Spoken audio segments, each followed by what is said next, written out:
이 시간 우리들에게 주시는 하나님의 말씀은 에베소서 2장 20절로 22절입니다. 신약 성경 312면쯤에 있습니다. 에베소서 2장 20절로 22절. 교독하시고 22절은 함께 읽겠습니다. 너희는 사도들과 선지자들의 터 위에 세우심을 입은 자라. 그리스도 예수께서 친히 모퉁이 돌이 되셨느니라. 그의 안에서 건물마다 서로 연결하여 주 안에서 성전이 되어가고, 함께 읽겠습니다. 너희도 성령 안에서 하나님이 거하실 처소가 되기 위하여 그리스도 예수 안에서 함께 지어져 가느니라. 아멘. 아멘. 비가 참 촉촉히 오는 가운데서도 또 이렇게 어려운 발걸음 하셔가지고 또 하나님께 예배하고 또 말씀을 듣는 여러분 환영하고 축복합니다. 비행기 타보셨죠? 네. 주간이 아니고 야간에 비행기가 착륙할 때 이렇게 창밖을 보면 우리 대한민국 같이, 우리나라 같이 좀 산다 하는 나라들을 보면 이제 밤에 도시의 불빛들, 막 건물, 그다음에 뭐 도로의 가로등, 뭐 차량 쭉 이어선 그 전조등, 미등에서 나오는 그 불빛들로 인해서 아주 휘황찬란합니다. 근데 좀 소위 좀 못 사는 나라들, 좀 후진국들 그렇게 보면 아주 깜깜하거나 아주 듬성듬성 이제 불빛이 보여요. 그런데 다른 나라와는 차별되는 우리나라만의 독특한 야간 풍경이 있습니다. 비행기가 고도를 낮추면서 땅에 점점 가까워질 때 빨간 십자가들이 굉장히 많이 펼쳐져 있다는 거예요. 우리나라만. 뭐 저 같은 사람이야 그냥 무심하게 교회가 많구나 이렇게 생각할 수 있는데, 어느 외국인이 한국을 처음 방문했을 때 그랬대요. 뭔 놈의 도시에 저렇게 공동묘지가 저렇게 많지? 그리고 공동묘지 십자가를 왜 저렇게 뻘겋게 불이 들어오게 했지? 나중에 가서야 그것이 교회라는 것을 알고서, 와, 코리아는 정말 기독교가 부흥하는 나라구나, 자기 나라에서는 거의 사라져가는데 하면서 부러워했다고 해요. 오늘 이 시간에는 그 외국인이 본 빨간 십자가가 세워진 건물로서의 교회가 아니라 바로 성경에서 말하고 또 예수님이 세우신 교회에 대한 그 근본적이고도 본질적인 질문에서부터 이제 시작을 해보려고 합니다. 그 질문은 뭐냐? 너희는 너희를 누구라 하느냐입니다. 오늘 강의 안에도 나와 있죠. 너희는 너희를 누구라 하느냐? 목사님, 그 오타 아니에요? 너희는 나를 누구라 하느냐가 맞는 거 아닙니까? 네. 예수님이 질문하신 거잖아요. 사람들이 나를 누구라 하더냐. 이것은 무슨 의미예요? 예수님의 정체성에 대해서, 예수님이 누구신지 과연 사람들이 정확히 알고 있는가, 그걸 이제 질문하신 거였어요. 그러니까 공생의 사역 기간 내내 예수님께서 말씀하시고 행하시고 보여주신 것들을 종합해 볼 때 예수님은 바로 구약에서 약속하신 하나님의 아들이시요 구원자시며 메시아 구세주라고 사람들이 알고 믿고 그렇게 영접하여 구원받기를 예수님은 바라셨는데, 제자들의 입에서 나온 말은 어떻습니까? 전혀 엉뚱한 또는 아주 지엽적인 부분의 예수님만을 이야기했죠. 예레미야 같은 선지자래요. 훌륭한 랍비래요. 아주 신기한 능력이 많은 사람이래요. 원하는 대답이 안 나오니까 예수님이 어떻게 합니까? 그럼 나와 3년간 동고동락했던 제자들, 너희는 나를 누구라 하느냐? 너희는 나에 대해서 누구보다 더 잘 알겠지. 내가 누구냐? 근데 어떻게 했습니까? 제자들도 그 무리들과 별반 다를 바 없이 생각했는지 그냥 서로 멀뚱멀뚱 바라보고 있을 때, 그때 누가 나섰습니까? 베드로가 나서서 주는 그리스도시요 살아계신 하나님의 아들이십니다 라면서 예수님이 누구신지를 정확히 말했어요. 이처럼 예수님의 정체성, 예수님의 본질에 대한 질문이 너희는 나를 누구라 하느냐 였다면, 너희는 너희를 누구라 하느냐, 이 질문은 뭐예요?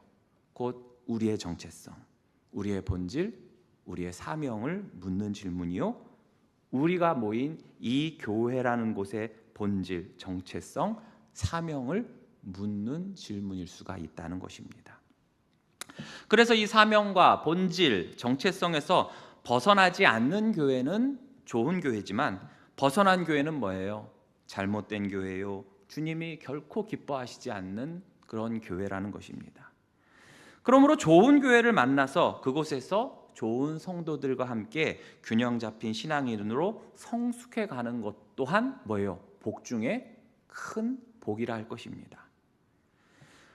세상 그 누구도 혼자서 주님을 온전히 섬길 수는 없어요.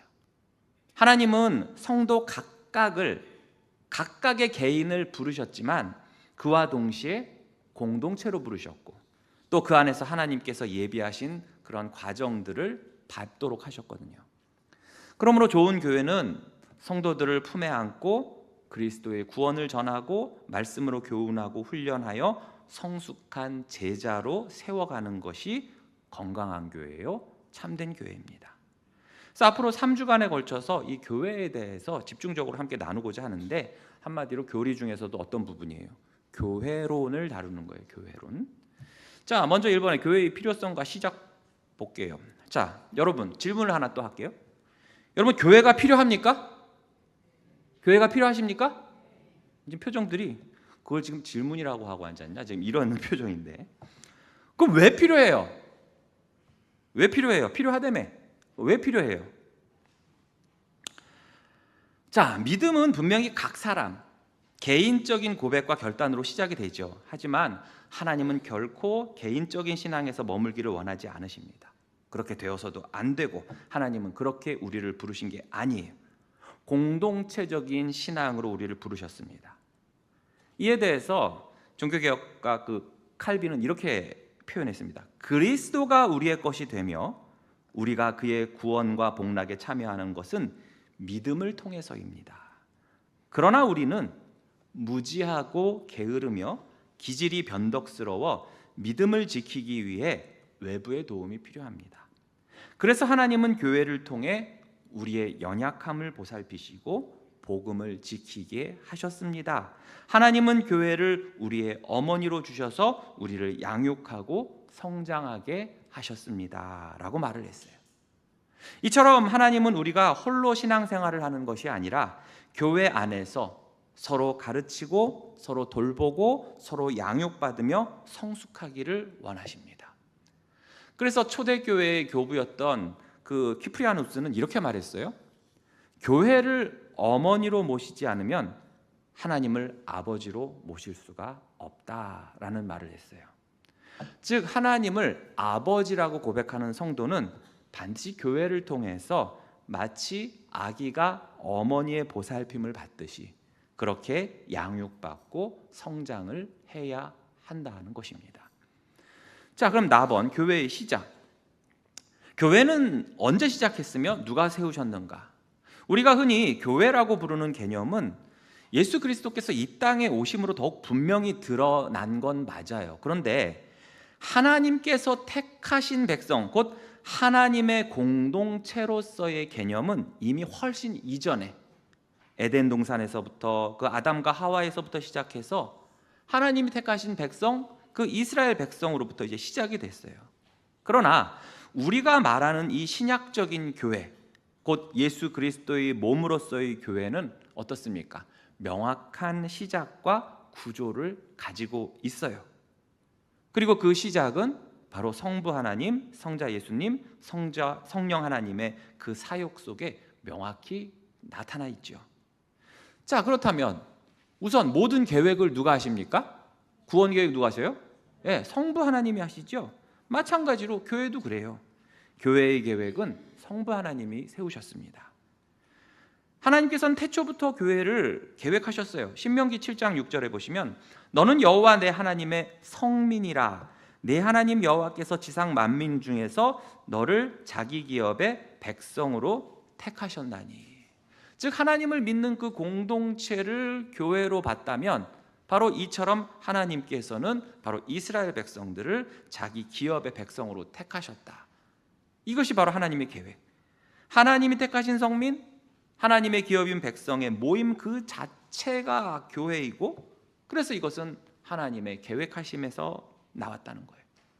베드로전서 2장 9절에 보시면 그러나 너희는 택하신 족속이요 왕같은 제사장들이요 거룩한 나라요 그의 소유가 된 백성이니 이는 너희를 어두운 데서 불러내어 그의 기이한 빛에 들어가게 하신 이의 아름다운 덕을 선포하게 하려 하심이라. 선포하게 하려고 했다. 뭐예요? 계획이잖아요. 그렇죠? 하나님께서 교회를 계획하신 이유, 택하신 백성으로 하여금 왕같은 제사장 만들어 주려고, 거룩한 나라로 만들어 가시고 구원의 빛으로 인도하신 그 하나님의 아름다운 덕을 어떻게 선포하게 하려고 교회를 계획하셨다는 거예요. 이처럼 하나님은 단지 한 개인의 구원에 머무는 것이 아니라 그의 백성 전체를 부르시고 그를 통해서 교회라는 공동체를 세우기를 원하셨다는 것입니다. 즉 하나님의 백성은 혼자가 아니에요.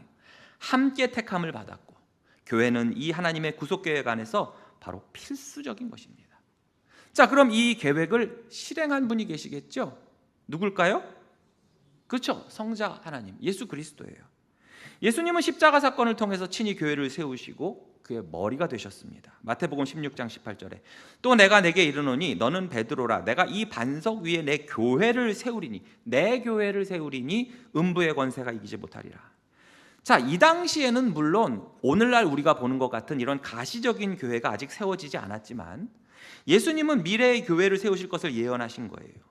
그래서 이 선언은 예수님께서 친히 교회의 기초가 되시고 교회가 세상의 그 어떤 공격에도 무너지지 않을 것이라는 것을 약속하신 것입니다. 그리고 사도들은 예수 그리스도의 십자가의 능력과 그 죄사함의 은혜를 만민에게 전파하라는 그 사명을 계승하였고 그래서 그 사도들의 가르침 위에 그 사도들의 신앙 고백 위에 그들의 사역 위에 그 터 위에 교회가 예수님의 말씀대로 세워진 것이죠. 에베소서 2장 20절에 보시면 너희는 사도들과 선지자들의 터 위에 세우심을 입은 자라 그리스도 예수께서 친히 모퉁이 돌이 되셨다고 했어요. 그렇기 때문에 교회의 본질은 예수님의 지상명령, 즉 사도행전 1장 8절에 나온 오직 성령이 너희에게 임하시면 너희가 권능을 받고 예루살렘과 온 유대와 사마리아 땅끝까지 이르러 내 증인이 되리라. 이 명령을 수행하는 그 사도성이 바로 교회의 본질인 것이죠. 그래서 복음서에서는 예수님께서 우리에게 계속해서 이 증인의 역할을 감당하고 수행할 것을 계속 강조하셨고 그리고 이를 위해서 내가 너희를 보낸다라고 하신 거잖아요. 그래서 보냄 받은 자가 뭐예요? 네, 아포스톨로스, 보냄 받은 자, 그 사도예요. 그래서 이것이 교회가 세워진 핵심 목적이에요. 바로 증인이 되는 것이 교회의 목적이죠. 그럼 교회가 이제 세워진 후에 이 땅에 우리 구원받은 자들의 삶에 적용시키시고 이 교회를 유지하시는 분은 누굴까요? 한 분 남았죠. 이제 성령 하나님이십니다. 즉 교회의 적용과 유지는 성령 하나님의 역할이에요. 그러니까 교회가 단지 구조적으로만 존재하는 것이 아니라 실제로 이 역사 속에서 활동하고 성장할 수 있도록 하시는 분은 바로 성령 하나님. 자, 오순절에 성령이 임하셨는데 그것을 통해서 초대교회가 일어나고 또 이 교회를 통해서 사도들이 대위임령, 그 사도행전 1장 8절에 나왔던 그 대위임령을 수행할 수 있도록 성령님은 도우십니다. 또 성령은 성도들에게 세례를 베풀어 그들이 그리스도의 몸의 지체가 되어서 바로 교회 공동체를 이루게 하시고 또 더 나아가서 우리 각자가 어떻게 돼요? 바로 하나님의 성전이 되게 하시죠. 사도행전 1장 8절 함께 읽어볼게요. 시작. 오직 성령이 너희에게 임하시면 너희가 권능을 받고 예루살렘과 온 유대와 사마리아와 땅끝까지 이르러 내 증인이 되리라 하시니라. 아멘. 이처럼 성령이 임하신 사도행전 2장의 오순절 사건은 바로 신약 교회의 실제적인 출발이고 또 성령은 지금도 우리 각자 성도 안에 거하시면서 우리들이 바로 교회가 되도록 세워주시고 계시고 또 그 각자가 또 모인 곳 또한 그 공동체 또한 또 뭐예요? 교회가 되게 하시는 겁니다. 고린도전서 12장 13절을 보시면 우리가 유대인이나 헬라인이나 종이나 자유인이나 다 한 성령으로 세례를 받아 한 몸이 되었고 또 다 한 성령을 마시게 하셨느니라. 한 성령 안에서. 그러니까 정리하면 교회는 하나님 아버지께서 계획하시고 예수 그리스도께서 세우셨고 성령께서 운행하시는 그런 공동체라는 거예요. 그러므로 교회는 단순한 어떤 건물이거나 어떤 모임이 아니라 바로 예수 그리스도의 몸이고 예수 그리스도를 주라고 부르면서 예수님으로 인해서 구원받은 성도들의 집합체이기도 한 것입니다. 그 교회 안에서 말씀과 성례가 바르게 시행되고 또 사랑 안에서 함께 성장하는 공동체가 바로 교회예요. 그렇기 때문에 우리는 단지 교회에 다니는 사람들이 아니에요. 예수 그리스도 안에서 불러냄, 곧 부르심을 받은 자들의 모임, 그것이 바로 교회입니다. 그래서 교회는 단지 우리 신앙생활의 어떤 옵션, 가도 되고 안 가도 되고 이런 게 아니에요. 모여도 되고 안 모여도 되고 그런 게 아니란 말이에요. 그러니까 가나안 성도는 애시당초 생겨선 돼요, 안 돼요? 안 되는 거죠. 안 되는 거였어요. 내 개인 취향이나 신앙적인 선택, 옵션이 아니라는 거예요. 교회는 우리가 신앙을 지키고 자라가고 섬기며 복음을 전하기 위해서 하나님께서 주신 유일한 도구인 것입니다. 이 교회를 사랑하고 이 교회를 통해서 자라나며 교회를 통해서 세상으로 파송될 수 있는 여러분이 되시기를 축복합니다. 자, 이제 이번에 교회의 정의에 대해서 알아보죠. 교회가 본질적으로 무엇인지 또 성경은 교회를 어떻게 정의하고 있는지를 함께 볼게요. 자, 사람마다 딱 교회하면 바로 생각나는 것 얘기해봐. 딱 하면은 뭐가 떠오르십니까, 여러분? 교회하면 생각나는 것. 어떤 분은 거의 한 80% 이상 십자가 이럴 수도 있을 거예요. 그렇죠? 예. 지금 웃는 사람들은 어머 어떻게 그렇게 잘 알대? 이렇게 좀 전에 그렇게 생각했는데. 어떤 분은 건물을 생각할 수도 있고요. 그렇죠? 어떤 분은 예배 시간, 어떤 분은 프로그램을 떠올리기도 하고, 또 어떤 사람은 먹을 거 이렇게 생각할 수도 있어요. 또 어떤 사람은 목회자나 사역자를 떠올릴 수도 있어요. 그런데 성경은 교회를 단지 어떤 건물이라든지 어떤 조직체라든지 어떤 친목단체 이런 걸로 보질 않아요. 교회라는 것은 예수 그리스도를 믿고 하나님의 부르심을 받아서 세상에서 구별된 공동체지요. 그럼 성경에서 교회란 어떤 의미고 어떻게 정의하는가? 자, 먼저 교회라는 말이 성경에서 어떻게 나타났고 사용되었는지를 함께 볼게요. 자, 구약 성경에서는 회중 또는 총회라는 뜻의 히브리어가 있는데 카할이라고 그래요. 카할. 그런데 이 말은 무슨 뜻이냐면 부르다라는 동사 카할에서 나온 거예요. 그러니까 부르다라는 동사 카할에서 회중이라는 명사 카할이 나온 거예요. 우리가 전도서를 이게 읽다 보면 그 전도서가 히브리어로 뭐라고 그러냐면 코헬렛이라고 그러거든요. 자, 아까 카할, 코헬렛, 키읔 자음 들어가죠. 그러니까 이 코헬렛도 결국에는 카할에서 나온 말인데 이건 뭐냐? 코헬렛은 회중에게 말하는 자라는 뜻이고 이걸 우리가 번역하면서 회중에게 도를 말하는 자, 그래서 전도서라고 한 거예요.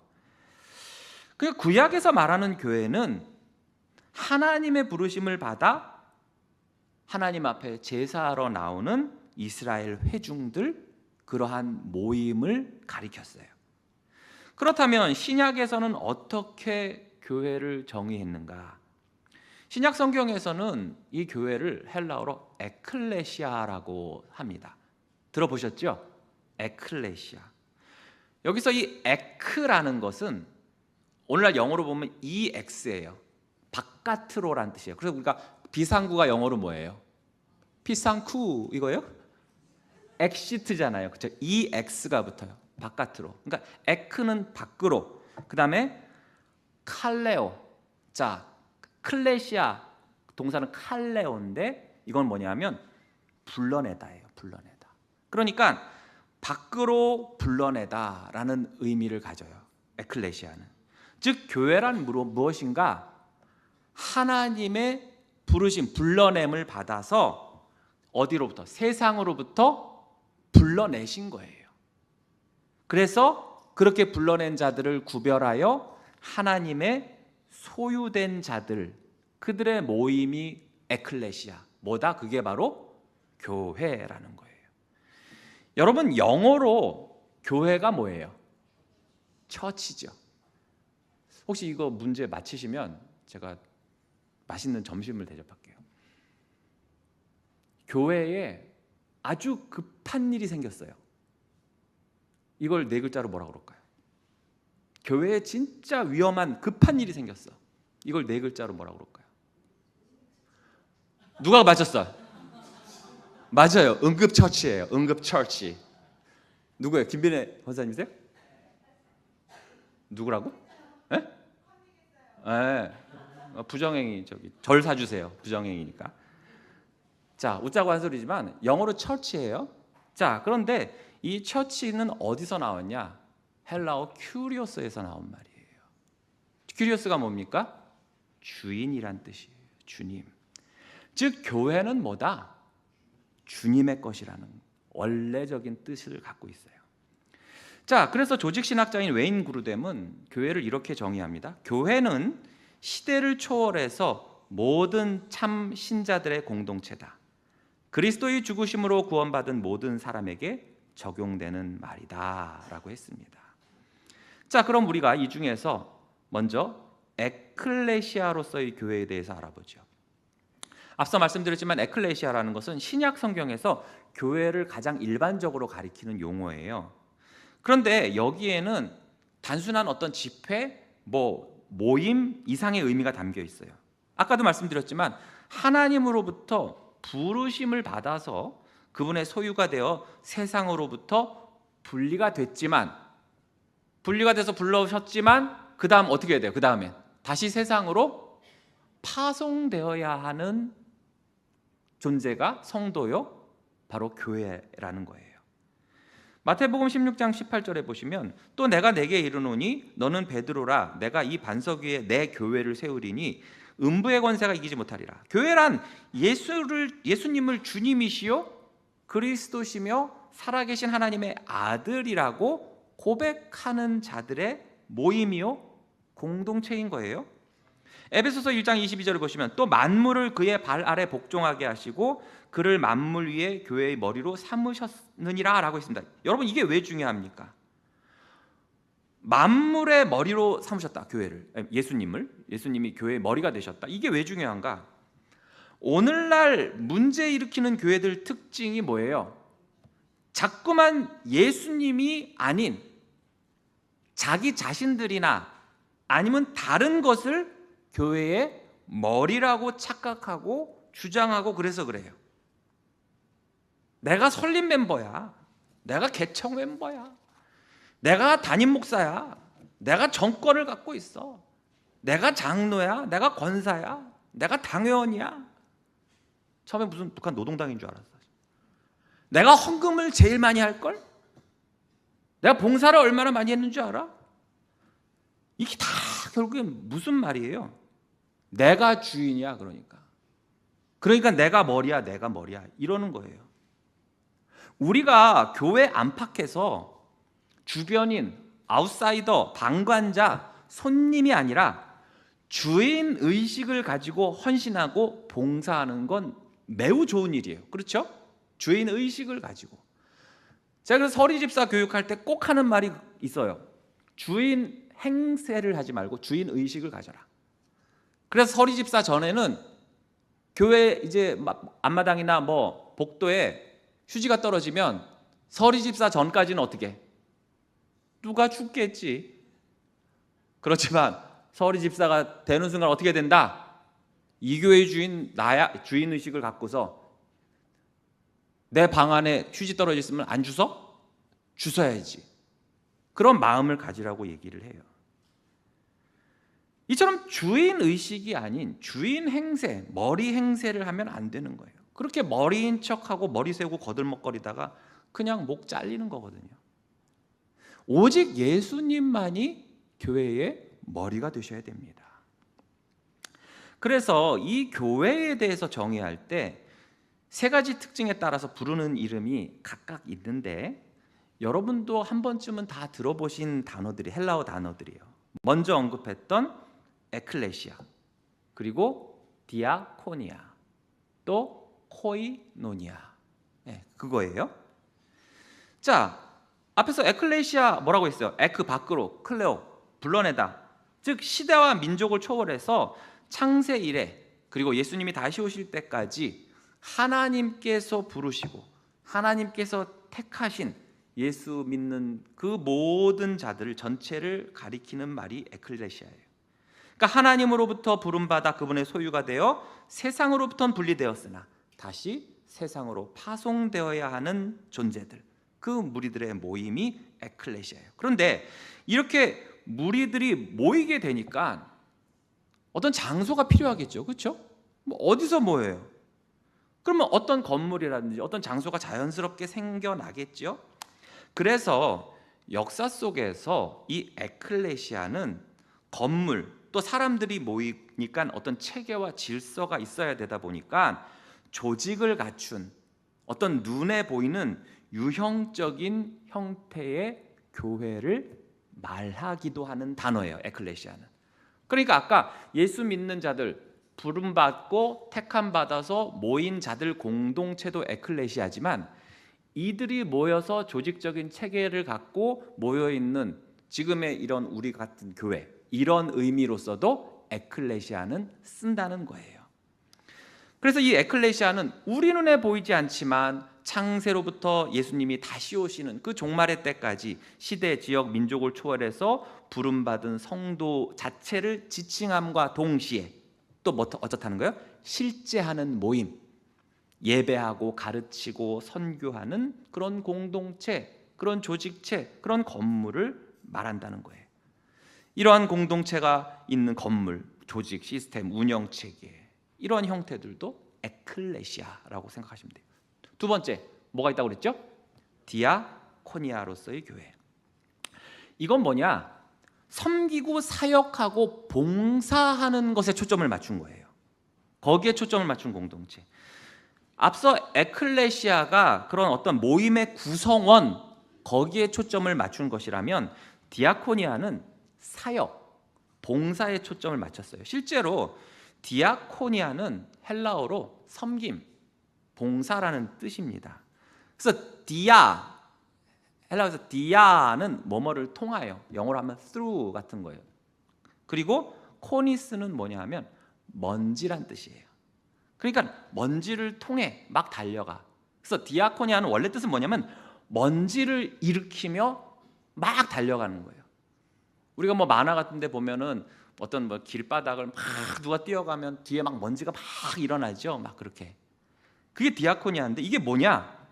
주인이 부르니까 그 주인의 명령에 급히 먼지를 일으키면서 쫓아가서 주인을 섬기고 수발드는 그 모습에서 나온 것이 바로 디아코니아예요.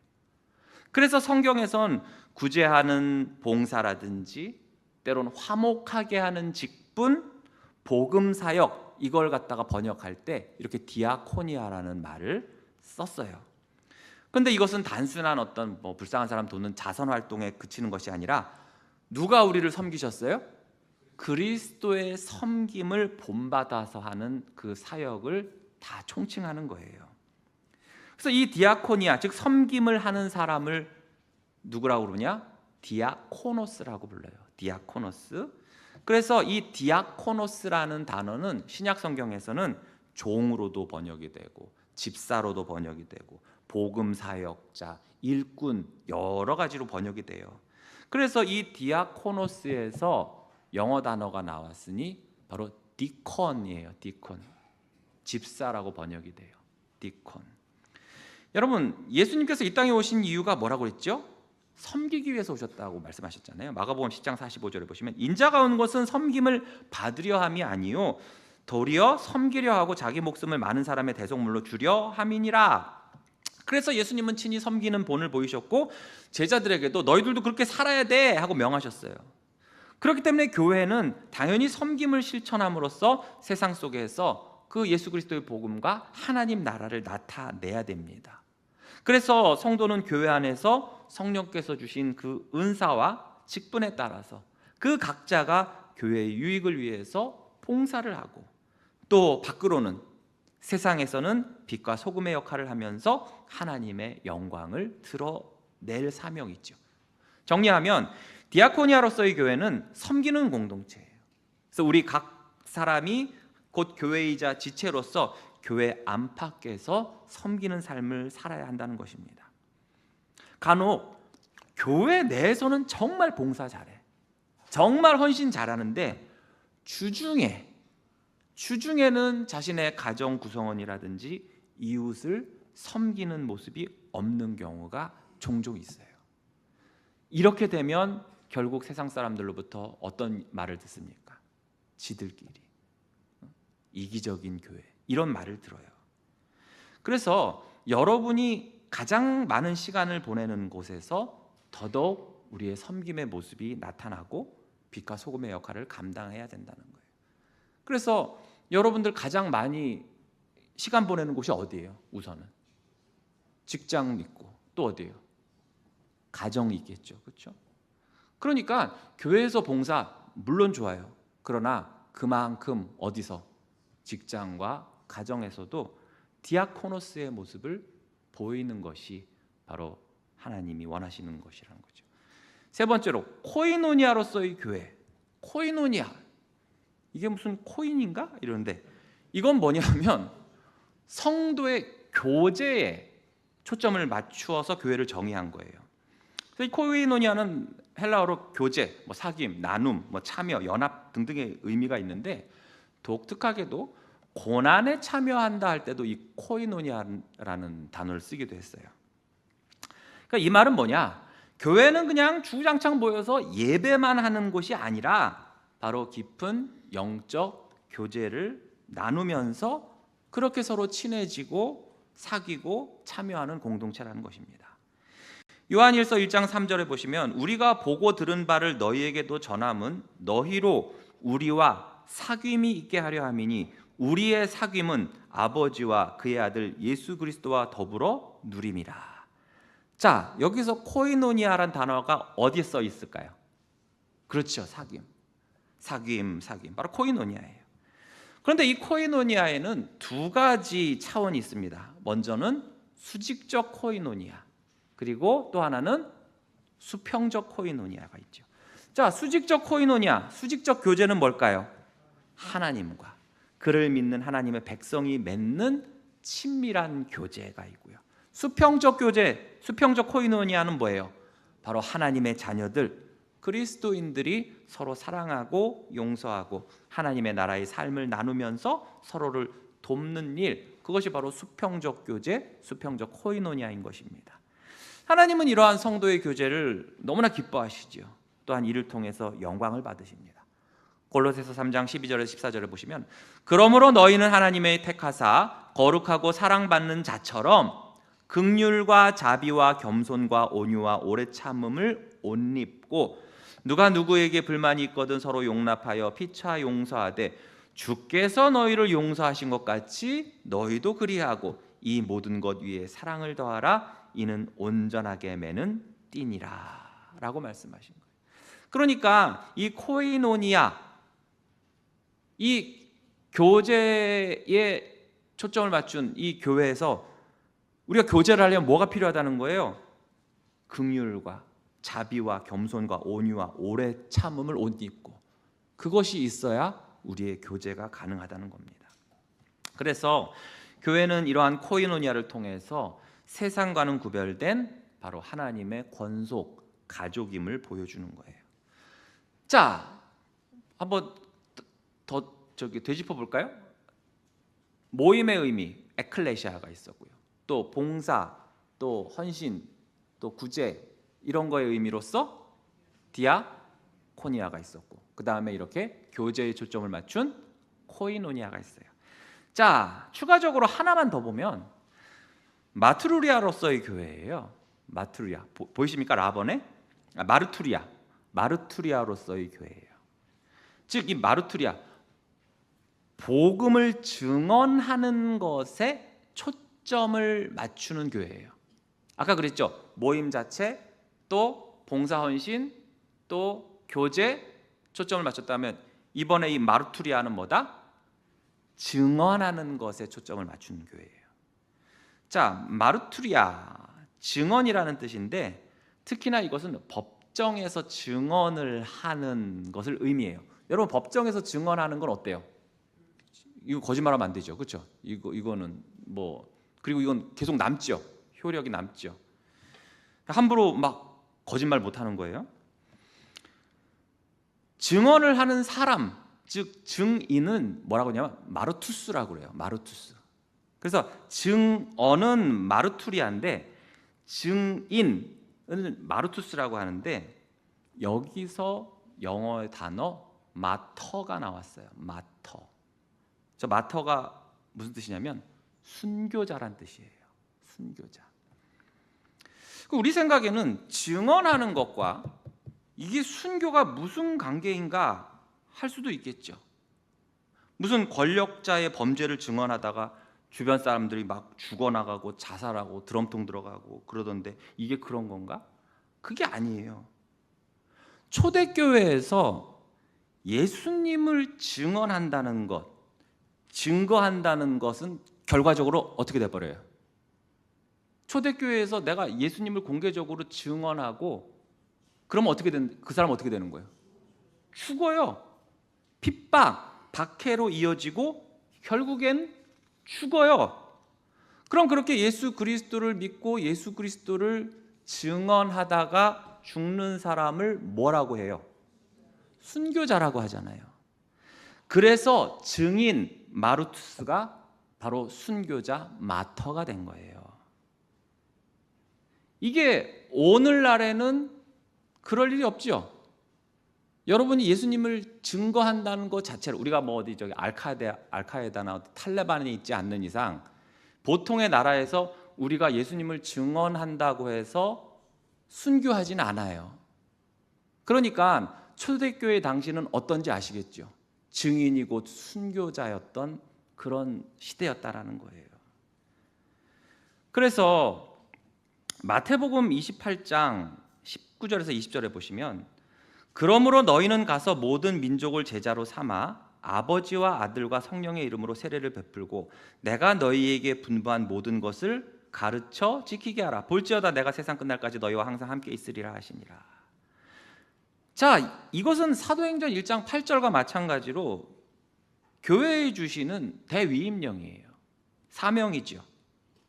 복음을 증거하고 예수 그리스도의 이름을 전하는 증인의 사명을 받은 공동체, 그것이 바로 마르투리아, 증인의 사명을 갖는 증언하는 교회예요.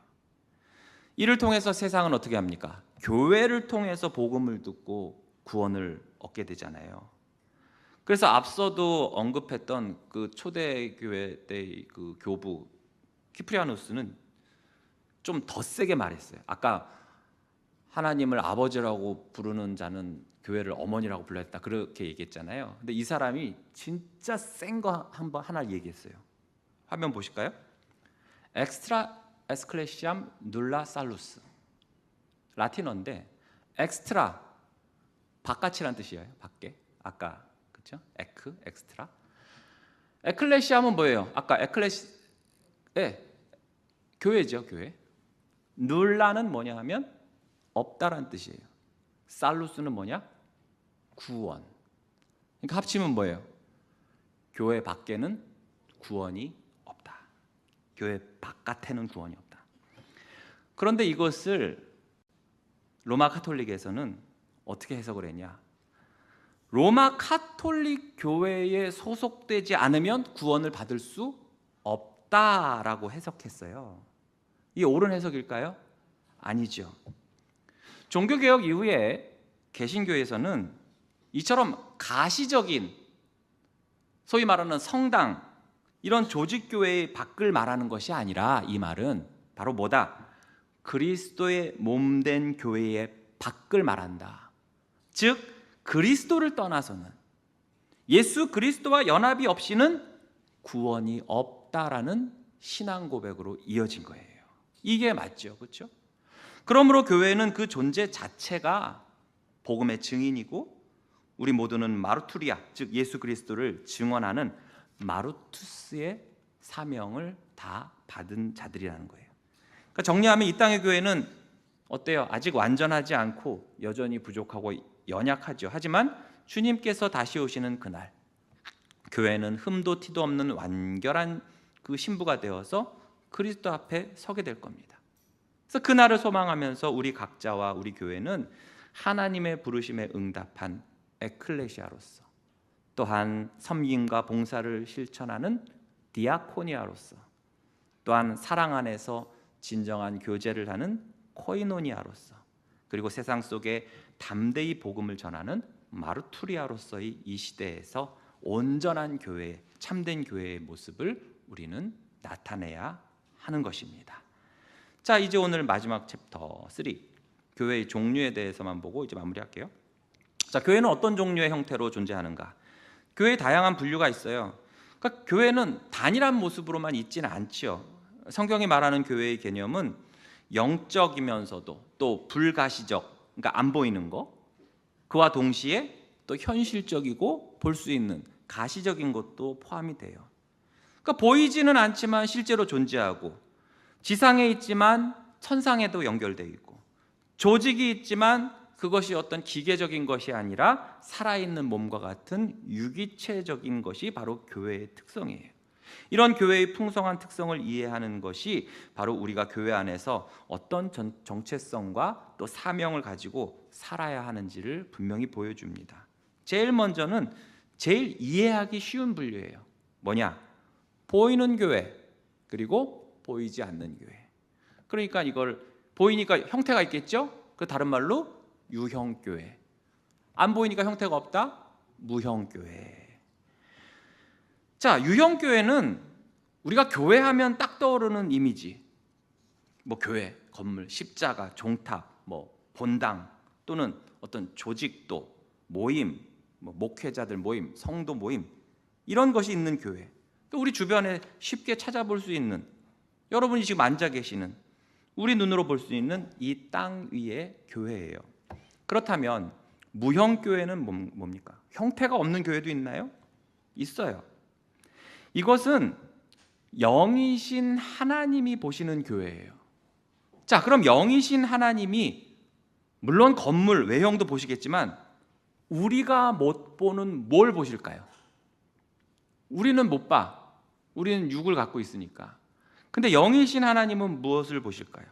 오직 하나님의 눈에만 보이는 진실로 거듭나고 예수 그리스도를 믿는 참 신자의 모임, 즉 하나님이 보시는 참된 교회가 바로 무형의 교회라는 것입니다.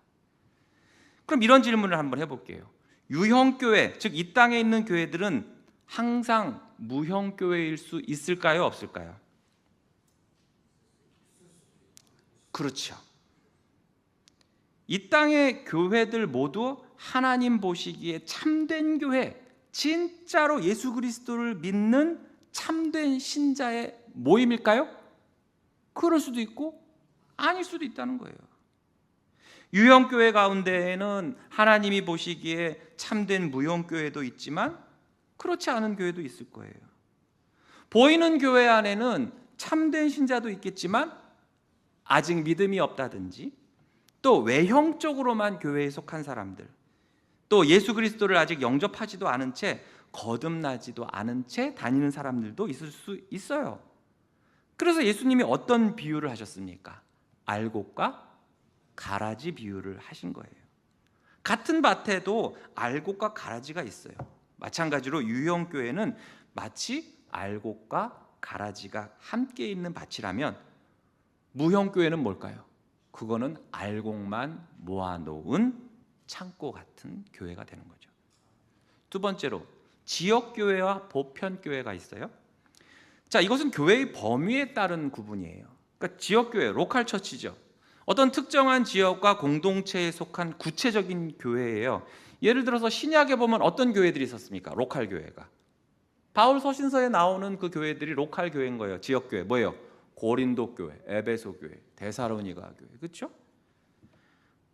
우리 같은 경우는 뭐예요? 강동구 천호동에 있는 천호교회, 이런 식으로 구분하는 거예요. 그래서 이걸 다른 말로 개교회 또는 지교회라고도 하죠.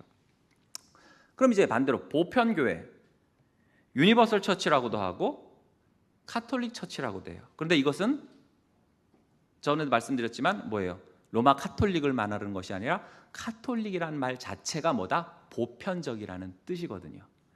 그래서 이것은 뭐냐? 유니버설, 전 세계적으로 예수 그리스도를 믿고 하나님의 자녀된 모든 사람들의 모임을 말해요. 굉장히 광범위하죠.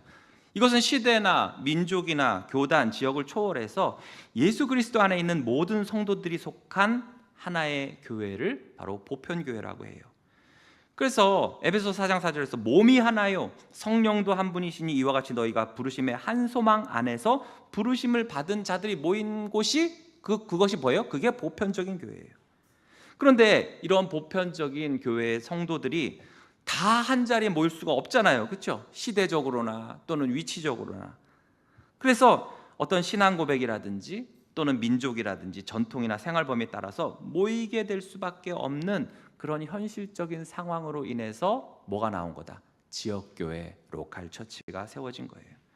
그러니까 우리는 모두 이 땅에 사는 동안은 다 개교회에 속해 있어요. 만약에 어쨌든 나는 뭐 예수 믿으니까 보편적인 교회의 일원이 되었어, 그러니까 충분해, 이러면서 나는 개교회나 지역교회의 일원이 되는 건 거부하겠어, 난 이미 보편교회 교인이야, 이런다면 그 사람은 뭐가 되는 거예요? 무교회주의자가 되는 거예요. 그러므로 우리 각자는 지역교회의 일원임과 동시에 보편교회의 지체들인 것입니다. 그래서 각자의 지역교회를 소중히 여기되 우리가 속한 보편교회적 연합성과 그 주께서 주신 사명도 잊어버리지 말아야죠. 세 번째로 제도적 교회와 또한 유기적 교회로도 구분할 수가 있어요. 자, 제도적 교회는 교회 안에 존재하는 조직적 구조와 제도를 중심으로 이해된 교회예요. 한마디로 말해서 제일 쉬운 건 이제 직분 중심으로 이렇게 제도화된, 조직화된 교회죠. 그래서 뭐 우리 대한예수교 장로회 같은 경우는 장로, 집사, 뭐 목사, 권사 이렇게 직분에 따라서 운영되고 또 교회 행정과 질서를 위한 제도가 존재를 하죠. 그래서 그들의 모임인 당회라든지 뭐 교역자회라든지 장로회라든지 권사회, 안수집사회, 각 전도회 등등이 있어요. 그래서 이러한 제도들도 하나님이 주신 것이기 때문에 바르게 운영되기만 하면 어떻습니까? 이 공동체를 건강하게 세우는데 매우 유익해요. 그러나 반대로 바르게 운영되지 않으면 없는 이만 못하게 되는 거죠. 자, 그런데 이 유기적 교회는 뭐냐? 이 유기적 교회는 살아있는 그리스도의 몸으로 이해하는 거예요, 교회를. 그러니까 여러분, 살아있는 여러분 자신의 몸을 한번 생각하시면 돼요. 우리의 손발, 눈, 코, 입이 다 연결되어서 각자 맡은 일을 하잖아요. 그렇죠? 한 목적을 가지고. 정말 신기하지 않아요? 새끼발가락을 문지방에 찡겼는데 왜 새끼발톱이 눈물을 안 흘리고 한참 멀리 떨어진 이 머리에 눈에서 눈물이 나오는지 너무 신기해요. 게다가 머리까지 지끈지끈 아프고, 그렇죠? 다 뭐예요? 연결이 되어 있어서 그래요.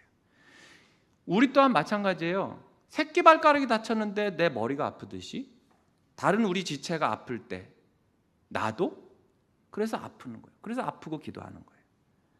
이처럼 모든 지체가 서로 연결되어 있고 각자의 은사를 따라 섬기며 조화롭게 작동하는 공동체, 그게 바로 유기적 교회다. 고린도전서 12장 27절을 보시면 너희는 그리스도의 몸이요 지체의 각 부분이라 라고 하셨어요. 그러므로 제도적 교회와 유기적 교회는 서로 간에 필수 불가결하고 상호 보완적인 교회가 돼야 됩니다. 그래서 제도적으로 직분이나 시스템은 있는데 이게 유기적이지 못하다면 뭐예요? 아유, 제도랑 조직은 아주 뻔듯해. 근데 서로 간에 남남 같아.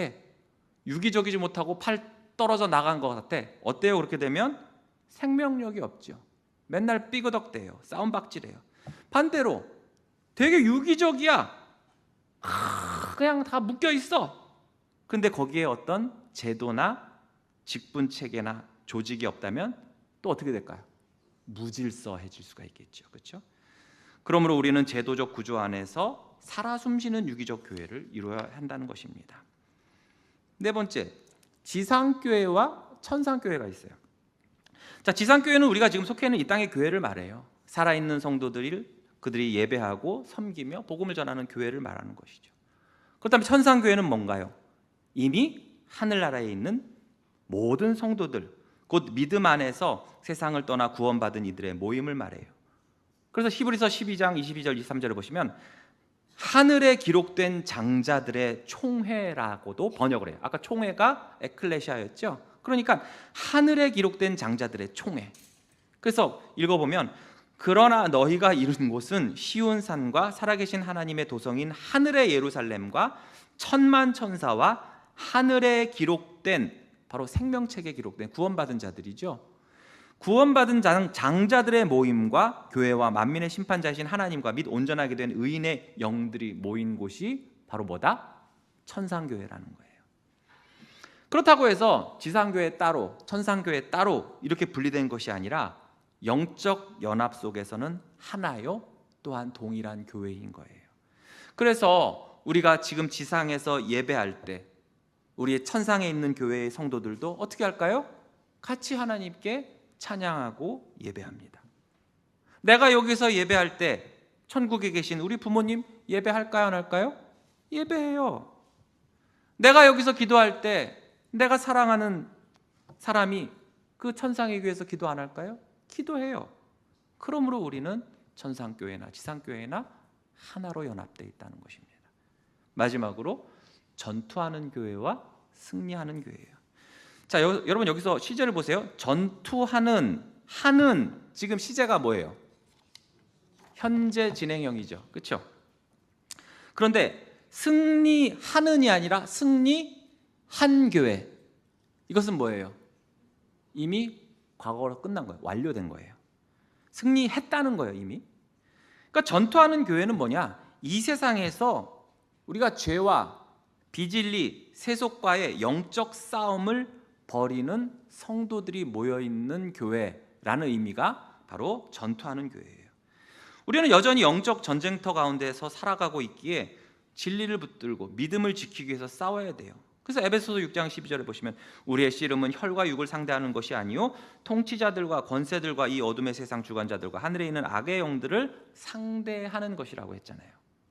그렇다면 승리한 교회는 뭡니까? 이미 싸움을 마치고 하나님 나라에서 영광을 누리고 있는 성도들의 공동체예요. 그래서 순교자들과 우리의 믿음의 선진들, 선배들이 그곳에 있고 장차 우리도 그곳에 참여한다, 안 한다? 참여한다. 그러므로 이 땅의 교회는 여전히 세상과 악과 싸우고 있지만 결국에는 우리도 모두 다 이미 승리한 그 교회에 참여하게 될 것입니다. 그러므로 지금의 이 고난과 투쟁, 지금의 이 싸움은 바로 영광에 이미 승리한 교회를 향한 과정임을 여러분 꼭 기억하시기 바라요. 이렇게 여러 모습으로 이제 분류를 하다 보니까 어떻게 때로는 상호 중복이 되기도 하죠. 겹치기도 해요. 예를 들어서 지역교회와 제도적 교회 어때요? 그 교회는 보이는 교회잖아요. 유형교회이기도 하고 또 전투 중인 교회죠. 천상의 교회는 보이지 않는 무형교회이고 또 승리한 교회라고 했어요. 자, 이처럼 모습들은 다양하고 구분되지만 모두 하나님께서 세우신 하나의 교회예요. 보이든 보이지 않든, 지역이든 세계적이든 조직적이든 유기체든 지상이든 천상이든 전투 중이든 이미 승리했던 간에 모든 교회는 바로 예수 그리스도의 몸이요 우리는 바로 그 지체입니다. 우리 모두 다 이 다양한 교회의 정체성을 기억하고서 교회를 더욱 깊이 이해하고 또 사랑함으로써 하나님의 부르심에 합당한 교회의 일원으로 각자 하나님께 영광 돌릴 수 있기를 주님의 이름으로 축복합니다.